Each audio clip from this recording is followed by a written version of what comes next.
Okey. Ibu saya bernazar akan menyembelih seekor kambing jika adik mendapat 5A. Akan tetapi beberapa hari lepas saya terbaca sebuah hadis yang mengatakan bahawa Nabi SAW melarang untuk melakukan nazar. Okay, sahihkah hadis tersebut? Yang pertama. Jawapan Allah SAW yang menyebut atau yang mengandungi larangan melakukan nazar. Slide gerak tak ni? Slide gerak ke?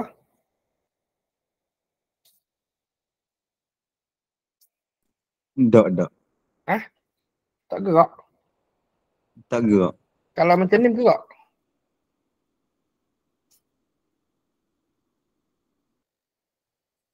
Ada dah. Kalau macam ni gerak.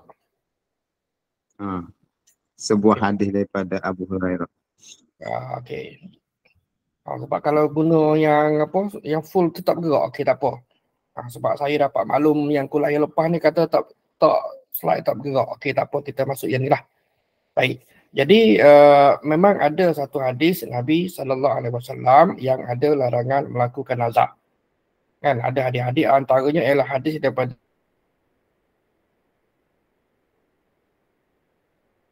radhiyallahu anhuma, suatu hari kata dia Rasulullah SAW melarang kami daripada melakukan nazar. Melarang kami daripada melakukan nazar dan Nabi SAW sebutkan innahu la yaruddu syai'a, bahawa sesungguhnya nazar itu tidak dapat menolak apa-apa. Innama yustakhraju bihi minal bakhil. Sesungguhnya ia, yakni nazar tu, yastakhraju bihi, mengeluarkan dengannya, dengan orang yang bernazar tu, dengan nazar tu mengeluarkan harta minal bakhil, daripada orang yang bakhil. Baik, dan dalam riwayat yang lain baginda SAW ada menyebutkan sesungguhnya nazar tidak dapat menyegerakan atau menunda sesuatu. Baik. Kemudian ada lagi hadis dari Abu Hurairah bahawa baginda bersabda, la tanzuru fa innan nazara la yu'ni minal qadari syai'an wa innama yustakhraju bihi minal bakhil. Kalau tadi hadis riwayat Bukhari dan Muslim, yang ini pun sama, Pak, dia ada susunan lebih kurang lah 9693 dan sebagainya ni, bawah ni pun Muslim kan. Jadi Muslim 1639 dan 1640, mana ada yang berturutan di bawah tajuk yang sama lah. Baik, dalam hadis Muslim ini pula Nabi kata tadi, la tanzuru, janganlah kamu bernazar, fa'inan nazra, kerana sesungguhnya nazar itu la yughni minal qadari syai'a, tidak menolak takdir. La yughni minal qadari syai'a, tidak menolak takdir. Wa innama, akan tetapi ataupun bahawasanya, kalau bahasa kita tuanya, bahawasanya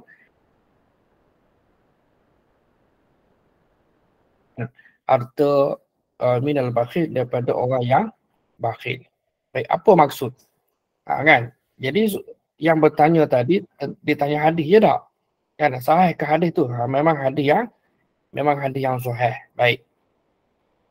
Jadi kesimpulan ringkas di sini ialah bagi hadis ini, hadis yang melarang nazar memang sahih, ada sabit daripada Nabi SAW, iaitu hadis daripada Sahih Bukhari dan Sahih Muslim. Maknanya hadis ini adalah hadis yang sahih.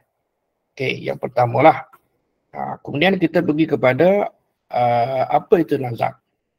Kalau kita cari konsep nazar ni, kita akan jumpa lah nazar ni apa ke benda dan sebagainya. Jadi nazar dari sudut bahasanya ialah menjanjikan sesuatu kebaikan ataupun keburukan. Manakala dari sudut istilahnya ialah mewajibkan diri untuk Tak wajib. Mana kalau kita kata, okey, saya bernazar nak solat, tak boleh. Kan tak diterima lah nazar tadi sebab solat tadi adalah amalan yang wajib. Kan, ataupun juga saya bernazar nak puasa Ramadan, tak boleh. Kan. Nazar tak nazar, seorang Muslim yang mukallaf mesti tetap melaksanakan amal ibadah yang diwajibkan kepadanya. Baik, suatu ibadah yang tak wajib secara mutlak ataupun secara muallak, dikaitkan dengan suatu perkara. Ini sebagai contoh, tuan-tuan. Contoh ucapan nazar mutlak. Kata seseorang, kan, dia kata, okey, saya bernazar nak jamu fakir miskin hari ni. Jadi dia bernazar nak jamu, nak bagi orang makan. Saya bernazar nak belanja orang, contoh. Baik, mutlak, maknanya umum, kan. Adapun yang satu lagi ialah contoh ucapan nazar yang mu'allaq, yang tergantung. Kata seorang itu, saya bernazar jika penyakit saya sembuh, saya akan jamu fakir miskin.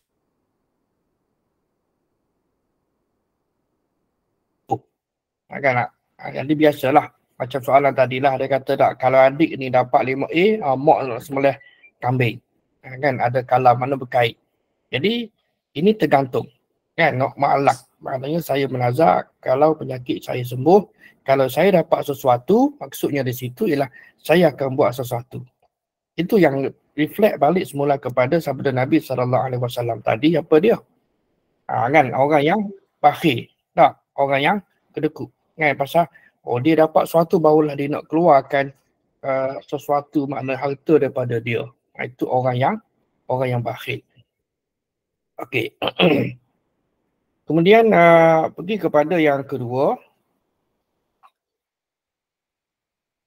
Soalan yang kedua, sekarang ni kata yang bertanya tadi, dia jadi keliru tentang hukum nazar.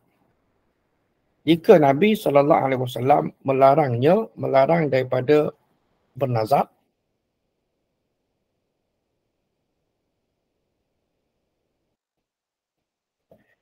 berarti kita haram melakukannya. Jika nazar hukumnya haram, maka kita tidak wajib melakukan apa yang kita nazarkan. Betulkah kesimpulan saya ni? Tanya orang ni. Kita kena faham bahawa benda ni benda basic je. Kan? Benda basic apa dia? Hukum yang 5, kan? Daripada ambil sebelah mana? Yang tengah ni adalah harus. Kan? Hukum yang 5 ni, okey, kita ambil daripada wajib, sunat, harus, makruh, haram. Cara umumnya kita faham bila kita belajar sama ada kata perintah, ayat perintah daripada Al-Quran maupun hadis Nabi SAW, sama ada perbuatan itu hukumnya wajib ataupun sunat. Kan? Ataupun juga kalau larangan sama ada hukumnya haram ataupun makruh. Kan? Ini kita fahamlah. Jadi di sini dia faham jika Nabi larang, bermakna ada kalanya haram, ada kalanya makruh, dan kalau perintah juga ada kalanya wajib, ada kalanya sunat. Kita kena tengok konteks dia lah. Baik. Tidak begitu. Nabi SAW pernah melarang nazar. Namun larangan itu bukanlah bermakna bahawa nazar itu haram dilakukan, kan, sehingga tidak wajib dilaksanakan. Jadi kesimpulan orang ini adalah tidak tepatlah. Baik. Tidak ada seorang pun ulama yang mengharamkan nazar. Menurut pandangan muktamad dalam mazhab Hambali, misalnya, bernazar hukumnya makruh. Bagi ulama Hanafi ataupun yang bermazhab Hanafi, menetapkan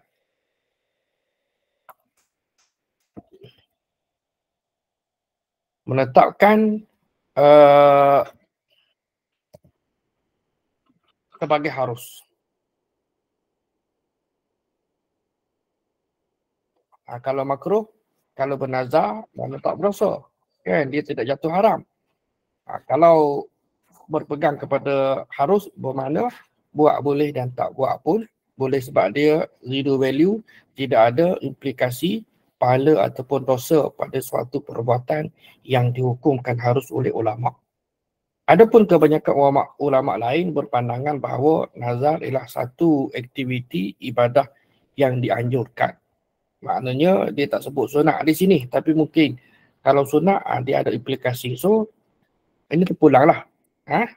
Kalau nak kata sunat, pakak-pakak bernazar lah tak kerana sunat. Jadi dia tidak beri jawapan. Jadi bergantung pada kita. Kalau kita memahami mungkin kita rasa makruh kot ataupun harum kot. Contoh. Jadi ataupun juga nak kata dianjurkan, artinya mestilah ada anjuran daripada Nabi SAW yang melakukannya, yang menyebutkannya bahawa bernazar itu. Bagi orang, okey, saya prefer kepada haruslah. Kan? Maknanya buat boleh, tidak buat pun boleh. Baik, apabila seorang itu telah bernazar, maka ulama sepakat mewajibkan orang tadi kena nak buat nazar dia. Kan? Orang tadi kena buat nazar dia. Sebab apa? Kalau dia tidak buat, bermakna dia berdosa tak? Bermakna dia berdosa lah. Jadi itu nazar. Hal ini kerana banyak ayat Quran yang menyebutkan tentang perihal nazar ini. Yang mana kita boleh tengoklah dalam pelbagai ayat, misalnya dalam surah Al-Insan ayat 7 ni. Kalau kita tengok, kita buka kitab tafsir, kita akan dapati kisah ini cerita tentang apa? Yang menceritakan tentang ahli syurga, yang menceritakan tentang sifat-sifat ahli syurga.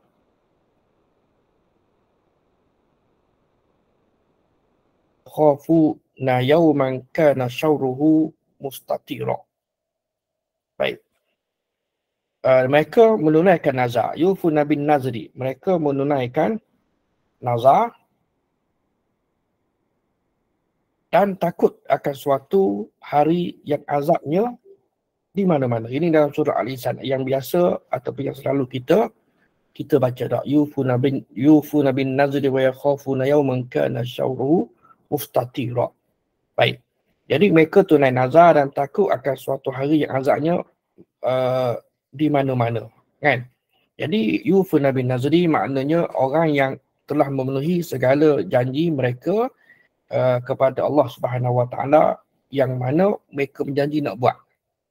Tak kira lah nazar apa pun. Kalau biasa orang kita ni, kalau anak lulus periksa, anak sembelih kambing, contohlah kan yang tadi, ataupun apa jua. Baik. Jadi kalau ambil hukumnya adalah harus. Contohlah maka mustahil Al-Quranul Karim sebagaimana yang tertera ini, ayat ini dalam surah Al-Insan ayat 7 akan memuji orang yang melakukan perkara yang haram. Kan? Baik. Nazar adalah janji untuk buat sesuatu. Dan umumnya nazar itu kena dipenuhi apabila cukup syarat. Dan nazar itu kena dipenuhi apabila cukup syarat. Dan apakah syarat-syarat ataupun dipanggil sebagai rukun-rukun nazar ni? Kan yang pertama, kalau biasa kita mengaji fiqh ni tuan-tuan, ada 4 lah biasa tak kan? Kalau jual beli, orang nak nikah tak? Adanya penjual, pembeli, al-aqidah ni, dua pihak yang berkontrak. Tapi di sini ialah yang pertama ialah orang yang bernazar. Contohlah kata manusia tadi, si A tadi, orang yang mesti ada orang yang bernazar. Yang kedua ialah sirah ataupun perkataan kalau anak aku dapat masuk universiti, contoh anak sebelah kambing, maka orang tadi, pakcik tadi, haji tadi, okey, yang kedua ialah sirah, kata-kata yang disebut, yang dilafazkan, dan yang ketiga ialah benda atau perkara yang dinazarkan. Benda atau perkara yang dinazarkan apa dia? Nak sembelih kambing.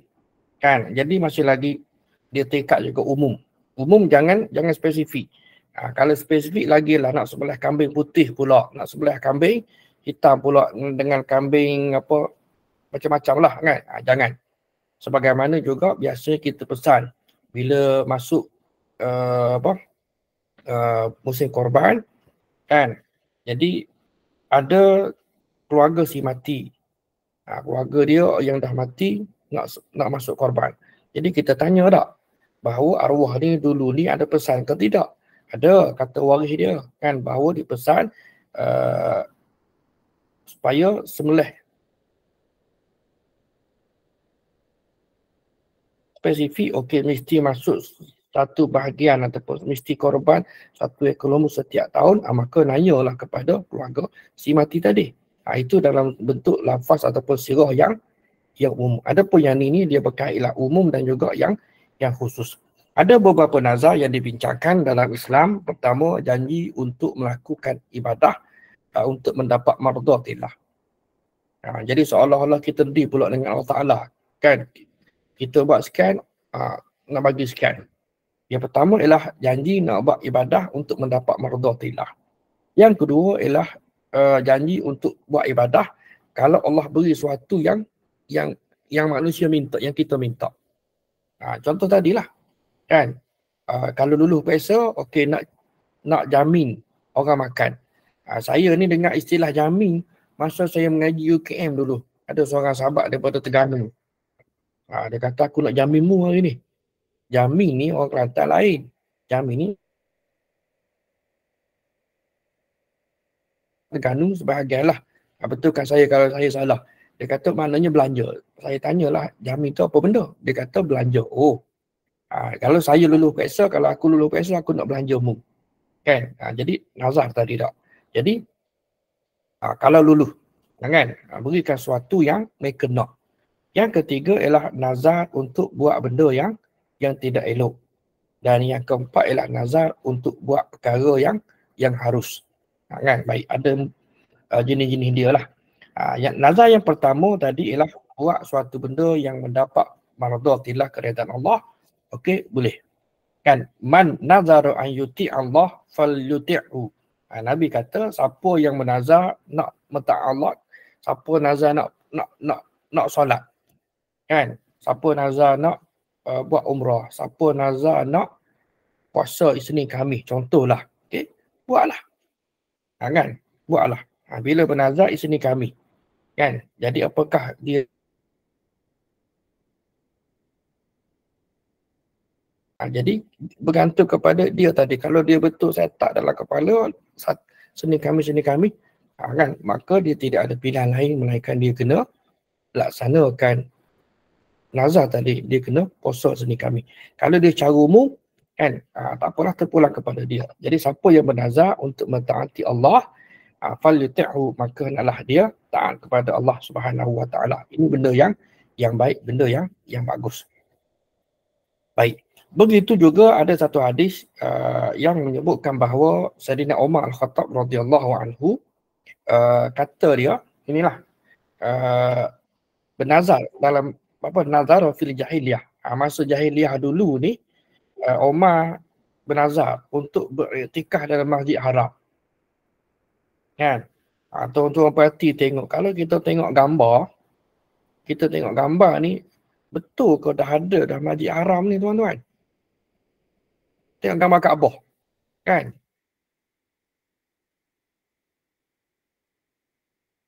Awal tu.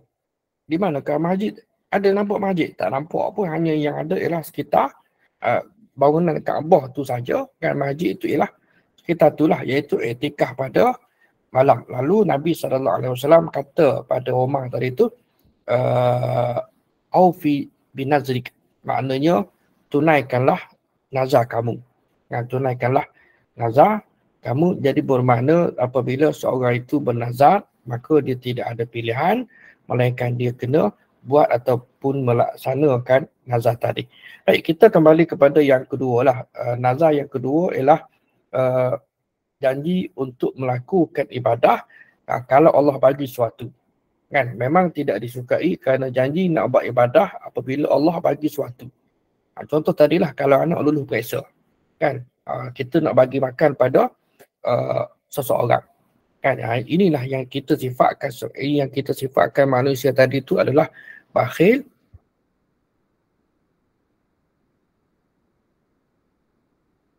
Dan bila dah disebutkan begitu, tak.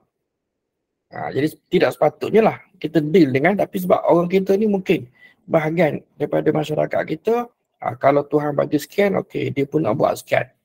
Kalau tak, patutnya buat je lah. Kan?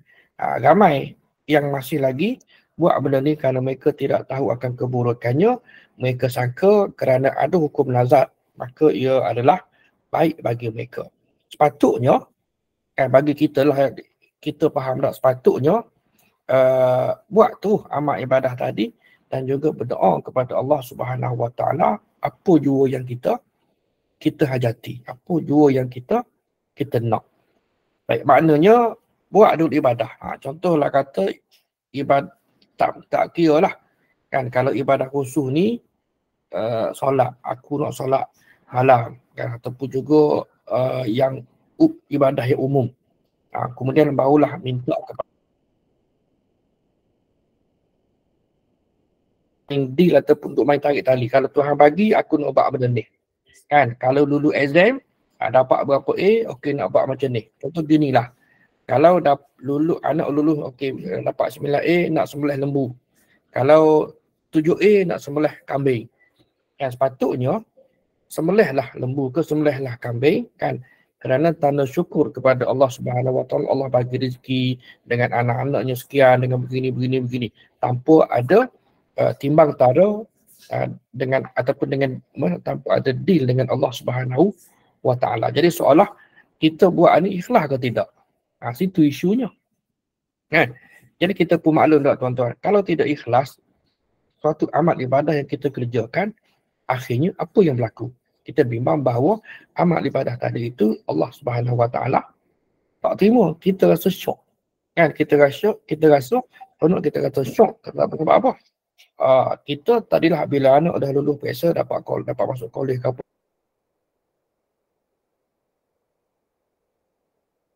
satu bentuk ketaatan kita kepada Allah Ta'ala. Sedangkan betul ke tidak kita ni ikhlas dalam melaksanakan suatu perkara kepada Allah Ta'ala. Itu yang kita bimbang. Kan? Patutnya mereka buatlah ibadah dan juga berdoa kepada Allah Ta'ala. Baik. Dan Nabi SAW ada sebutkan dalam hadis yang kita bacakan tadi. Kan, maksudnya nazar tidak boleh mengubah takdir. Nazar ni dia tidak boleh mengubah takdir. Nazar tidak boleh mengubah takdir sebab kita tak tahu bagaimana Allah tentukan kepada kita. Jadi la yuridul qada illa bid-du'a. Kan?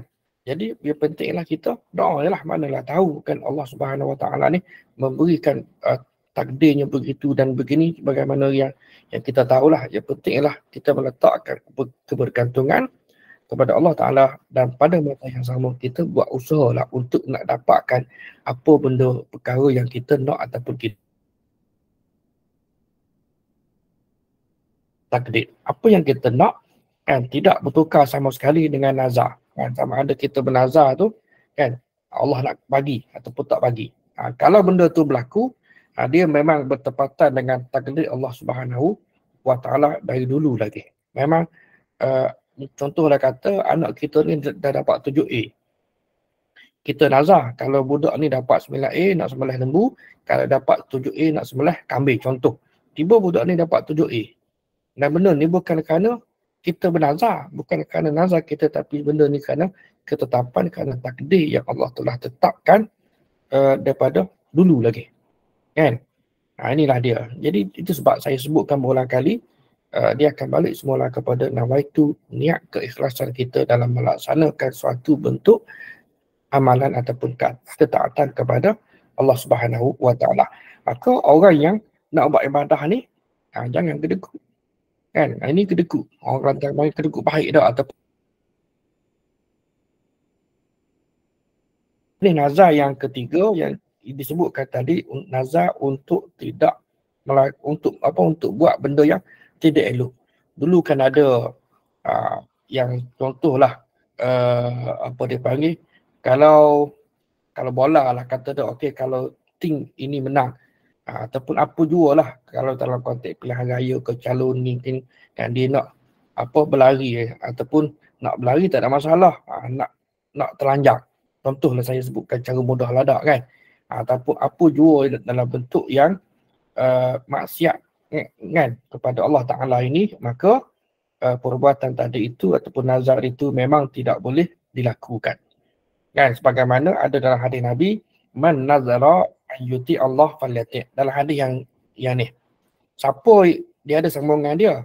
Jadi waman nazara an ya'sihu fala ya'sihi. Jadi siapa yang bernazar untuk taat, untuk bermaksiat kepada Allah Ta'ala, janganlah dia buat maksiat. Contoh, kalau tim pasukan bola saya menang, kan aku nak berlari sambil telanjang. Tak boleh. Kan? Tak boleh. Maknanya haram untuk dia memenuhi nazar kerana nazar tadi itu bercanggah dengan hukum syarak. Nak minum arak contohlah, kan, ataupun apa jua lah. Nazar kan yang apa kita kata tadi ialah yang perkara yang tidak baik ataupun yang tidak elok. Adapun yang keempat ialah nazar untuk melakukan suatu perkara yang harus. Nazar melakukan suatu perkara yang harus, ini ada perbezaan dalam kalangan ulama lah. Kerana kalau nak buat nazar dan kerana ia bukan nazar, kan? Bukan nazar nak buat ibadat, tapi buat perkara yang harus. Contoh, okey, nak botakkan kepala lah. Kalau pasukan bola saya menang tak? Orang menang. Okey, kalau apa kita kata JDT menang juara tahun ni, kalau Selangor jadi johan Piala Malaysia tahun ni, aku nak botakkan kepala, kata si Pulan lah, kan. Jadi dan benda ni pun tak betul pun. Tak betul, tidak tepat pun, kerana nazar ini sepatutnya yang berkaitan dengan ibadah dan perihal membotakkan kepala ataupun apa jua, dia bukanlah satu perkara yang ibadah. Patutnya tak buat, kan. Dan pelbagai lagi manusia ni. Jadi ulama khilaf sama ada nazar yang jenis ni kena buat ke tidak, kan. Ada yang kata tak perlu dibuat, tapi dia kena bayar kafarah ataupun kena bayar denda. Kerana an-nazru nazrani, kerana nazar itu ada dua jenis. Yang pertama nazar yang taat, dan yang kedua ialah nazar yang maksiat. Kalau nazar yang taat, maka hukumnya wajib maksiat kerana syaitan, maka dia tidak boleh ditunaikan, dan sebagai gantinya kena bayar denda ataupun kafarah. Kena bayar kafarah. Dan kafarah sumpah ini ada 3. Pertama, bagi makan kepada 10 orang miskin. Dalam konteks hari ni kita pun mungkin payah nak kot, kan, nak cari 10 orang miskin ni, artinya kan dengan nilai yang berapa tadi tu kena refer pada pejabat agama, makan seharian berapa, dalam RM7 ke RM14 ke dan sebagainya. Dan tanyalah kepada pihak surau ke pihak masjid, kan, mana nak cari, ataupun melalui pihak badan berkuasa agama dan seumpamanya lah. Yang kedua ialah kafarah sumpah ini bagi pakaian kepada 10 orang miskin. Sebab tengok kepada orang dululah, sebab orang miskin dulu kita pun tengoklah nak makan pun payah, tak ada. Yang kedua ialah nak pakaian pun mereka yang tidak sempurna. Budaklah. Dan hari ni pun benda tidak ada. Maka dalam konteks hari ni bagaimana nak selesai masalah? Kan, nak selesai masalah ialah kena bayarlah, kan, bayar duit tadi ataupun denda tadi tu, kena hubungilah pihak jawatan kuasa ataupun pihak berkuasa agama bagi menyelesaikannya. Baik, tuan-tuan dan puan-puan yang dimuliakan Allah Subhanahu Wa Taala sekalian. Okey, soalan ketiga. Kalau begitu, andai begitu, apakah makna sebenar yang berada di sebalik larangan Nabi SAW tadi? Sebab Nabi larang daripada bernazar tak, kan? Baik. Kata penulis, ulama berbeza pandangan dalam menjelaskan makna larangan hadis ini. Menurut Al-Qadi, ingat ini, larangan ini untuk membatalkan sangkaan orang jahil yang mengira bahawa nazar dapat menolak ataupun dapat mencegah Tak, bagi kita orang Islam ni tuan-tuan, kita kena yakin bahawa kalau bernazar sekalipun, apa yang kita nazarkan tadi itu dapat. Kan? Apakah Tuhan ni terima rayuan hamba dia? Ataupun deal? Tak. Kan? Ketahuilah dan yakinilah bahawa benda yang kita minta tadi itu, benda yang perkara yang telah ditakdirkan kepada kita. Allah dah cetak lama dah. Ya, begitulah lebih kurangnya maksud. Jadi, bukanlah kerana kita ni deal dengan Allah Ta'ala. Tadi, kalau anak aku lulus ataupun dapat masuk universiti, okey, aku nak sembelih kambing, contoh, kan. Sedangkan takdir telah menetapkan bahawa anak dia ni dapat dan dia ni begini. Maka Nabi SAW larang nazar jenis yang sedemikian itu untuk membatalkan sangkaan masyarakat. Baik, dan konteks ada Al-Khattabi. Imam Al-Khattabi ini antara ulama awal lah, dalam 300 Hijrah something rasanya. Tak ingat saya 349 ke. Antara ulama yang terawal syarah Sahih Al-Bukhari. Kata silap saya lah. Larangan bernazar dalam hadis ini dia ada syarah dia A'lamul apa nama kitab dia, tapi tidak sempurna syarah tersebut, syarah Sahih Bukhari. Dan ada dalam Ma'alim As-Sunan bagi Sunan Abi Dawud. Larangan bernazar dalam hadis ini bukan untuk mengharamkan nazar, kata Imam Al-Khattabi. Sebaliknya untuk menegaskan kewajipan menunaikan nazar. Kewajipan menunaikan nazar, dan kata beliau makna larangan ini ialah penegasan untuk perkara nazar dan ancaman supaya masyarakat atau manusia tidak meremehkan nazar selepas seorang itu bernazar. Kan? Sebab ada lagi ke orang ini tuan-tuan, saya tak tahulah. Kan? Style bernazar ni, kalau orang dulu-dulu ada sebagainya kan. Hari ni saya tak pasti ada ke tidak. Tak kira lah kalau kalangan orang lama ke orang muda ke yang masih lagi style bernazar. Kalau dapat sekian, okey, dia nak buat sekian dalam konteks nazar tadi. Wallahualam, ada ke tidak. Baik. Sementara Imam Al-Baydawi menyebutkan bahawa biasa manusia suka mengaitkan nazar dengan keuntungan yang akan dapat. Ini biasalah. Kalau dulu periksa, contoh tak, kalau naik pangkat, kalau atau jikalah mengaitkan nazar dengan keuntungan yang hendak diraih, ataupun juga yang kontranya adalah keburukan yang hendak dijauhi. Sikap orang yang bakhil atau kedekut. Contoh mudah lah kan. Kalau Allah bagi rezeki tahun ni, okey nak derma. Kalau. Jadi kalau kamu ni, Allah tidak takdirkan rezeki kamu banyak tahun ni, kamu derma tak? Tak, maksudnya tidak lah. Patutnya tidak begitu. Dia jenis berkira di dalam melaksanakan ketaatan kepada Allah Ta'ala. Patutnya kita ni menjadi orang yang pemurah, dan kita faham bahawa harta yang kita ada ni adalah sementara. Harta yang kita ada ni adalah pinjaman semata. Dan pinjaman semata tu pun Tuhan bagi, kena faham konsep apa dia. Dalam rezeki kita ada rezeki orang lain. Kan? Kena amalkanlah. Kan, mudah-mudahan begitulah. Saya sebutkan pada diri saya terutamalah. Maknanya kita faham bahawa dalam rezeki kita ada rezeki orang lain. Pelbagai bentuk infak, sumbangan, zakat, dan sedekah dan sebagainya. Mudah-mudahan dia dapat membersihkan kotoran, sama ada yang berbentuk isi ataupun maknawi pada harta kita, pada diri kita dan sebagainya. Sebab ada orang dia memang kedekut.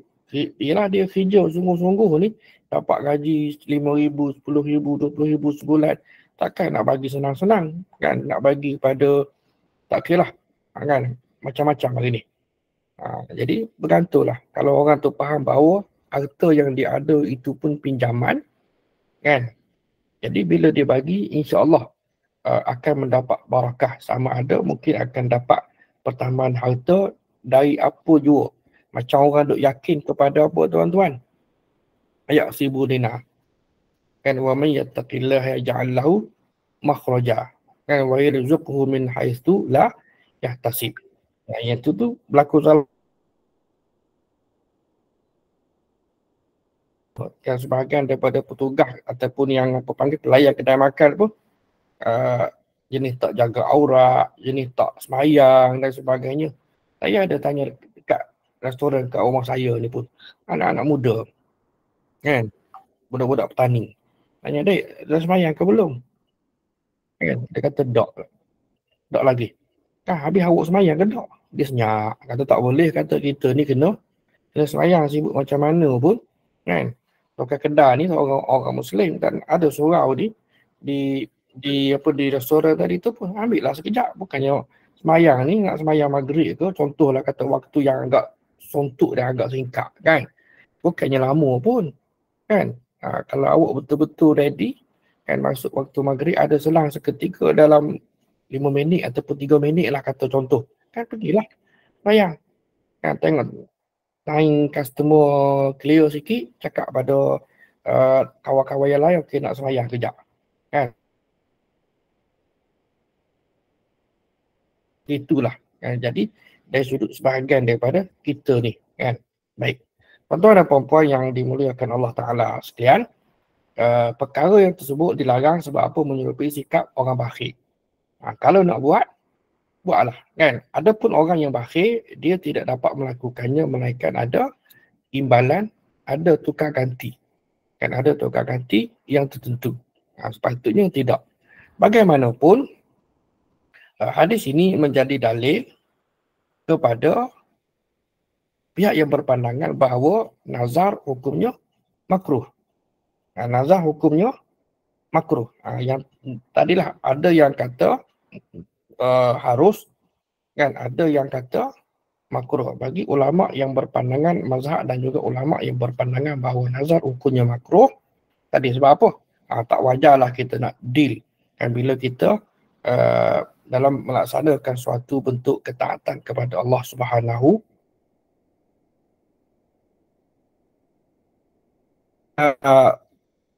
Bila kita balik semula kepada hadis Nabi ini, kalau kita refer lah kepada ayat Quran, kepada hadis ini, kita akan dapati bahawa antara contohlah Nabi suruh orang yang bernazar hanya puasa. Kerana puasa merupakan perkara ibadah. Sebab ada orang dia bernazar nak puasa selama 3 hari. Maka boleh ke tidak? Kan? Boleh ke tidak nak puasa ni? Boleh. Kan? Puasa tu bukan tak boleh. Boleh. Kan ada hadis dalam Sahih Bukhari daripada Ibn Abbas. Ada beritahu bahawa ada seorang lelaki tanya kan, bahawa si pulan ni nazar lah anak biasa yang kita tahu ni kisah 3 orang sahabat ni lah yang nak berpuasa, nak qiyamul lail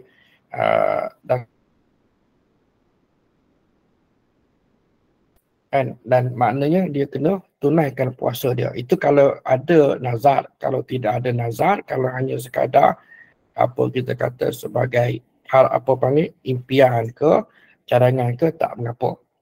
Kalau nazar, maka tidak ada pilihan melainkan kena buat. Justru jangan menyusahkan diri kan, kerana kita tidak perlu menyusahkan diri dengan deal dalam buat deal dengan bernazar tertentu, kerana dia menyusahkan keadaan kita, dan sedangkan Islam ini bukan agama yang menyusahkan manusia. Jangan cari pasal. Jangan cari pasal. Jadi nazar tidak digalakkan sebab dia menambah bebanan yang wajib kepada kita. Saya tak pastilah kan tuan-tuan dan puan-puan sekalian, tuan-tuan tidak bernazar. Tapi mungkin ada dalam kalangan keluarga kecil kita. Mungkin ada dalam kalangan keluarga mengamalkan nazar ni. Jadi walaupun nampak baik, tapi dia merupakan satu liability lah, satu bebanan yang wajib dibuat. Yang kalau tak buat nazar tadi, dosa tak? Berbanding dengan doa memang amat digalakkan dan untuk mencapai hajat yang dikehendaki oleh seseorang tadi. Berdoa, kita pun maklum tak konsep doa ni tuan-tuan, artinya doa lah, dan juga sebelum doa tadi kena ada usaha kan yang tertentu supaya usaha dan doa itu dapat berjalan selari tak. Jadi maknanya kena berdoa kepada Allah Subhanahu Wa Taala dan berusaha dan serta bertawakal kepadanya. Baik, kata Ibnu Al-Arabi, nazar macam doa. Nazar seperti doa, dia tidak ditetapkan kan, kerana telah pun ditetapkan. Kalau takdir tetap apa tujuan berdoa? Berdoa ni sebab kita tidak tahu kan, kita tidak tahu takdir kita ni bagaimana. Betul tak tuan-tuan? Kita tak tahu takdir kita di mana, maka kita minta lah benda-benda yang baik. Bak mati misalnya, mati dalam keadaan husnul khatimah kan, dan pelbagai lagi. Baik, dia tidak dapat menolak takdir, namun sebahagian daripada takdir juga. Kan nazar ini maknanya yang orang dia tadi tu, kalau anak aku ni dapat masuk college, kalau anak aku ni dapat masuk universiti, kalau anak aku ni dapat kerja, contoh tak kan, dia nak sembelih, nak jamu orang dan sebagainya kan, itu juga sebenarnya sebahagian daripada takdir yang disembunyikan oleh Allah Ta'ala kepada manusia. Yang penting ialah kita ni sentiasa berusaha buat yang terbaik dan juga bersyukur kepada apa yang akan tetapi doa diperintahkan, namun nazar dilarang. Bila berdoa kan, saya dah sebutkan juga dalam siri-siri yang terdahulu pun, ud'uni astajib lakum, kan, berdoalah kepada aku, nescaya aku akan perkenankan doa kamu. Kan, terdapat banyak waktu mustajab.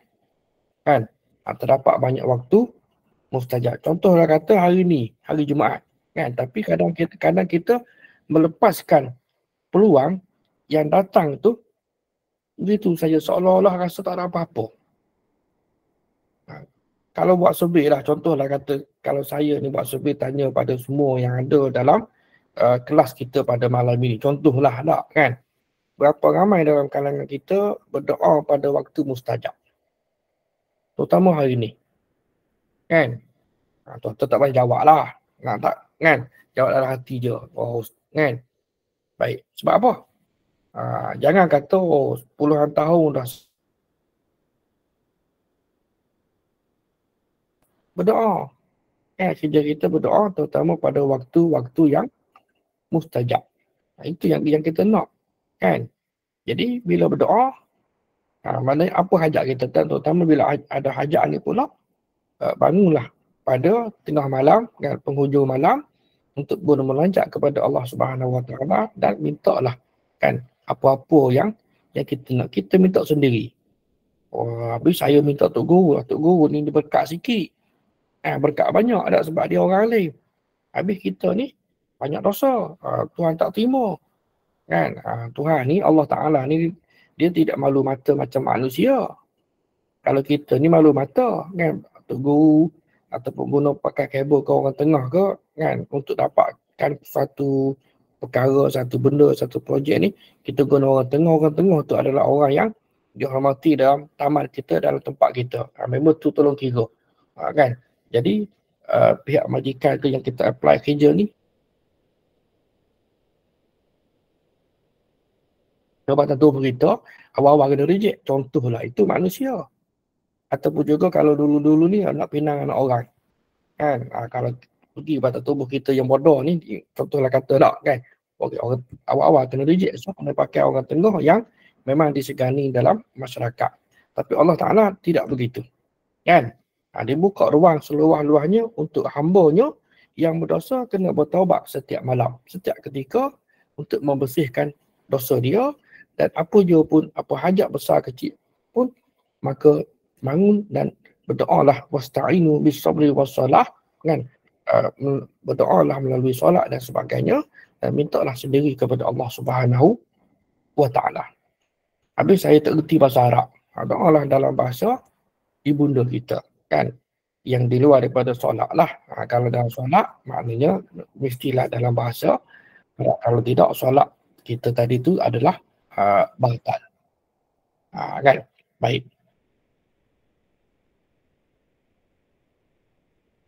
Allah perintahkan kita ni sentiasa berdoa kepada Allah Ta'ala, namun lazar ni ada larangan daripada Nabi. Cuma larangan tadilah yang kita dah sentuh, yang kita dah bincang, ada dua, sama ada larangan tadi itu hukumnya adalah makruh ataupun juga adalah haram.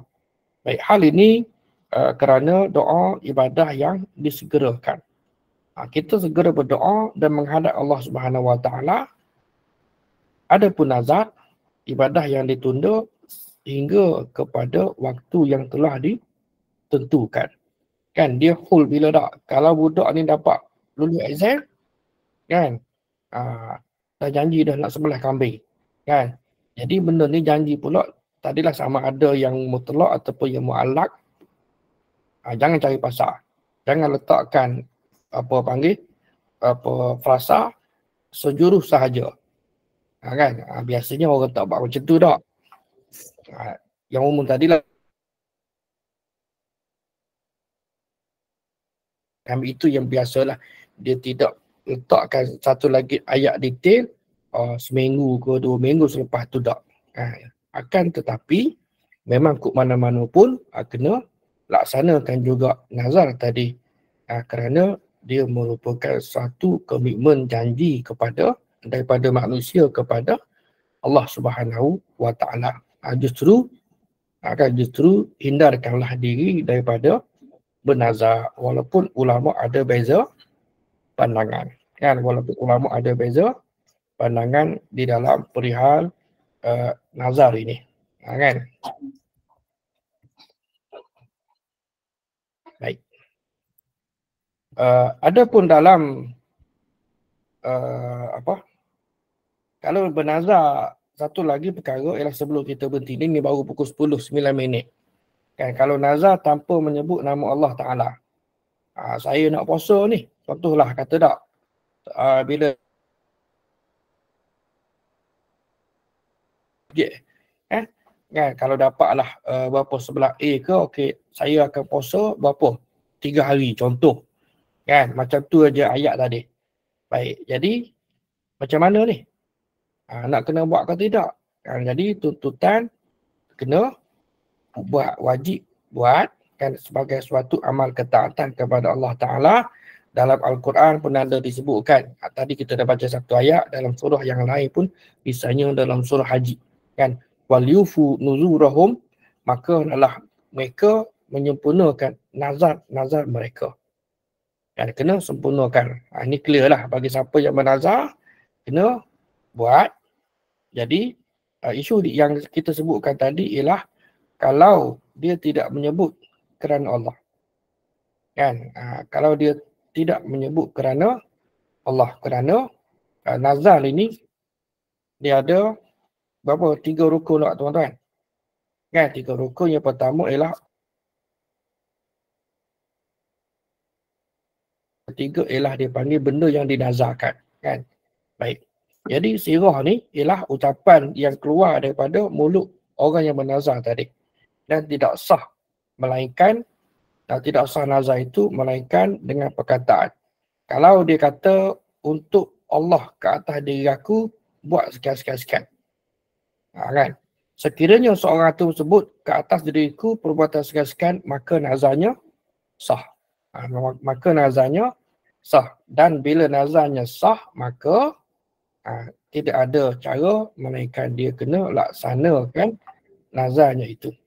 Baik, kalau dia kata sekiranya Allah sembuhkan sakitku ini, sekiranya Allah ni sembuhkan sakit aku ini, maka untuk Allah ke atas diriku perbuatan sekian-sekian. Maknanya aku nak puasa ke, nak derma ke, nak belanja orang ke, kan? Dan disyaratkan pada sirah, pada ucapan tadi itu supaya dilakukan dengan lafaz yang menunjuk ataupun komitmen di dalam melaksanakan nazar yang dia sebutkan tadi. Kan? Jadi nak tak nak kok mana pun kena buat. Baik. Berbalik kepada isu yang kita sebutkan tadi ialah ada nazar yang bentuk tabarruk, iaitu nazar yang disebut sebagai nazar al-mujazah. Mujazah ni maknanya seorang yang mewajibkan suatu amal ibadah sebagai balasan kepada apa panggil hasil keuntungan, apa panggil nikmat lah yang dia dapat. Yang dia dapat ataupun juga terhalang daripada keburukan yang menimpa dia. Biasanya kita nampak kepada lebih nikmat lah ataupun kebaikan. Jadi oleh yang demikian, sekiranya apa yang dia ajarkan tadi itu benarkan tuntutan nazar apa yang dia telah sebutkan itu, kan? Walaupun hukum nazar tanpa menyebut nama Allah, kan? Dikira sah, kan? Dikira sah. Sebab orang kita ni rasanya tadilah dia tak sebut pun kalau anak lulus exam, kan, nak sembelih kambing, ada sebut nama Allah? Tidak ada, kan? Jadi dah dikira sah. Jangan pula bila kita dengar member kita kata macam tu, kita pergi jumpa, kita kata sah dah apa yang kamu sebut ni. Dia kata mana sah? Sebab apa? Sebab tidak ada sebut nama Allah. Tak, kita kena faham ada benda perkara yang perlu disebutkan nama Allah seperti masa nak sembelih, kan? Bismillahirrahmanirrahim. Masa nak sembelih lembu, nak sembelih kambing korban contohlah, mesti ada disebutkan bismillah, kan? Barulah sah tadi korban tadi. Nazar ni walaupun tanpa menyebut maka dia kira sah. Pasal apa? Dia nak lari je. Kan? Dia nak lari ni kerana ibadah itu diketahui hanya dilakukan untuk Allah Subhanahu wa Ta'ala semata-mata. Maka dalam isu ini, dalam kes ini, kalau dia dapat apa yang dia hajati dalam nazar dia, wajib pada diri dia nak puasa. Contoh kata tadi, budak tadi tu bila lulus exam ataupun dapat SPM berapa lah, sebelah A ke, kan, maka dia nak puasa 3 hari contohnya. Jadi dia kena puasa dalam konteks apa yang kita dah sebutkan dalam hadis tadi, man nazara an yuti Allah falyuti'hu. Siapa yang menazar dalam bentuk ketaatan kepada Allah Ta'ala, maka dia kena mentaatinya, artinya dia kena buat. Jadi ringkas ceritanya ialah di sini. Beribadahlah kepada Allah Subhanahu wa Ta'ala dengan yang tertentu, kan? Kita buat kerana apa? Ini yang juga selalu ditekankan oleh para asatizah, bahawa syarat penerimaan ibadah itu pertama adalah nawaitu, ataupun syarat ataupun ada ikhlas kepada Allah Subhanahu wa Ta'ala. Baik, kan?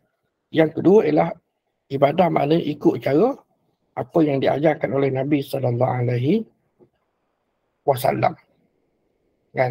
Mudah saja. Dan elakkanlah diri daripada melakukan suatu perkara yang boleh membebankan kita.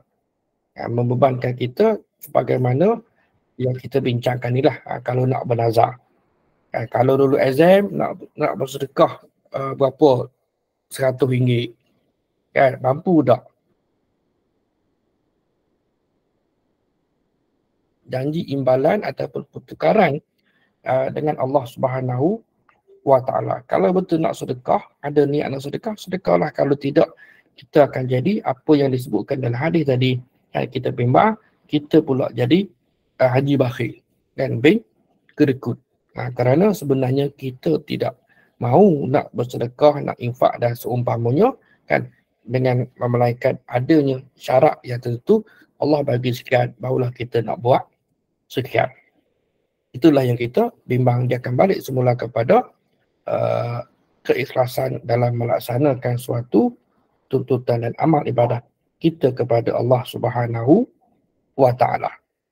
Jadi mudah-mudahan tuan-tuan dan puan-puan yang dirahmati Allah sekalian, kan, saya kira sekadar itulah. Tapi saya tak tahulah kalau ada lagi, ada ke tidak. Mungkin tuan-tuan dapat respon dalam beberapa minit ini, yang tuan-tuan tahu ada orang yang, ada juga orang yang ini suka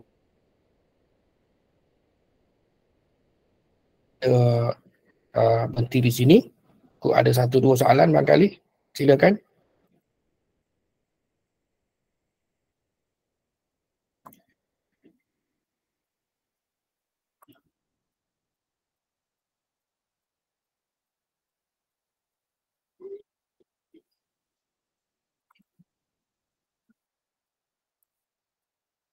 Ada soalan ke? Tak ada?